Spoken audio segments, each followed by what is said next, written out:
19 Reasons Why. I'm in an Uber. On my lap is my 3-year-old son. On his mind is my scar. On my left arm there's a cover-up tattoo, not quite covering up the scar that's on his mind. He asks, "Daddy, what's this?" I hesitate. "Daddy, what's this?" He doesn't. I tell him it's a scar. "Daddy, how did you get that scar?" I don't answer. "Daddy, how did you get that scar?" He's a bloodhound. I say, "I'll tell you later." This time he doesn't push. Later? Yeah.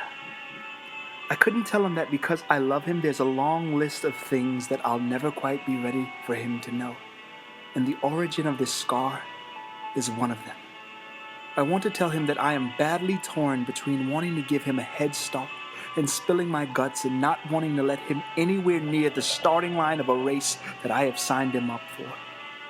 But tonight, I'm thinking there's time. Right now, I wouldn't have him learn that life is anything other than Pixar, puzzles, and pizza rolls.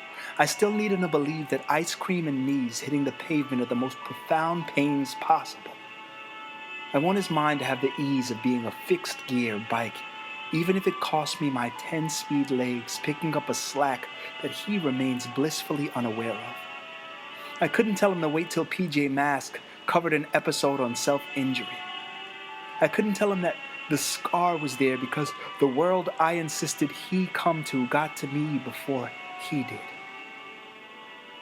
I want to tell him that to this day it shames me to say that he, his sister, and mom were the answers to some of my heart's most disturbing questions that I almost didn't stick around to hear. I couldn't tell him that the scar was there because there was a time when the closest I ever got to having a tender moment with myself was grabbing a knife and swiping left. That day I wasn't trying to die. I was just looking to make an extra mouth to help get the screams out faster. I sat in a mental facility, drugged up on suicide watch, eating corkboard-flavored veggie burgers for a week. Because even when I found it easier to say to hell with my own life, I could still see the value in the life of a chicken. I want to tell him that I got this scar because I am a runaway slave who fled the hands of his sadistic masters only to run into the hands of his masochistic and unforgiving self, but he's 3.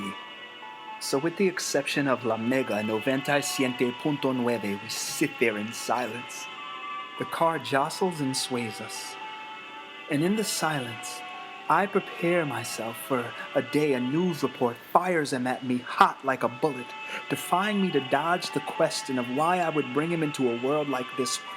A world where the very parents who were supposed to teach their children that monsters don't exist prove to them beyond a shadow of a doubt they do. And I'll say, "Yes, son, the news is scarier than you could ever imagine because nothing you could ever imagine is exempt from making the news." But I'll say, 1. I brought you here to meet these amazing beings called strangers, some of who will become your best friends for the sole purpose of teaching you how fluid the word family is, and family is everything.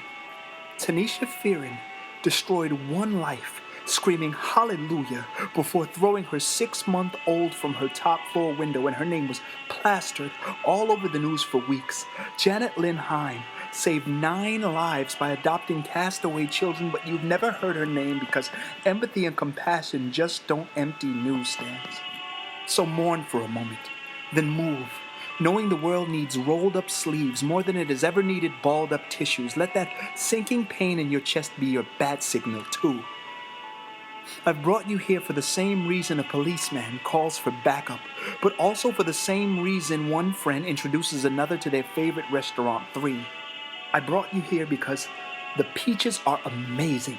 Now, I know that can sound like the doctor telling you that you've got 24 hours left to live, but your blood pressure is pristine, but the only things that are too small to acknowledge are the minds that fail to acknowledge that it's the small things. 4. I brought you here so that I could know the soul personally who shattered my record of years taken to stop minding beyond reason what other people think. 5. I brought you here so that you could have your child shatter yours. 6. I brought you here to walk barefoot in the grass, yes. Sometimes there will be rocks and broken glass hidden in the brush. And shoes may look safer, but I've discovered that there is very little difference between not feeling and not living. 7. I brought you here to live. This world is like a room that I knew would be too messy to clean before you got here, but I wanted my best friend over that bad. 8. I brought you here to know the glory of first place and the humility that may only be learned in last. 9. I brought you here so that you could run beside our 13-year-old chihuahua and giggle yourself giddy. 10. I brought you here to satisfy my nagging suspicion that free-range children are healthier than caged. 11.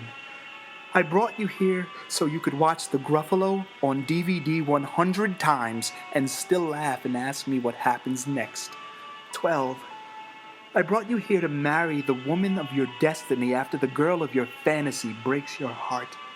13. I brought you here to walk home barefoot after meeting a man with no shoes.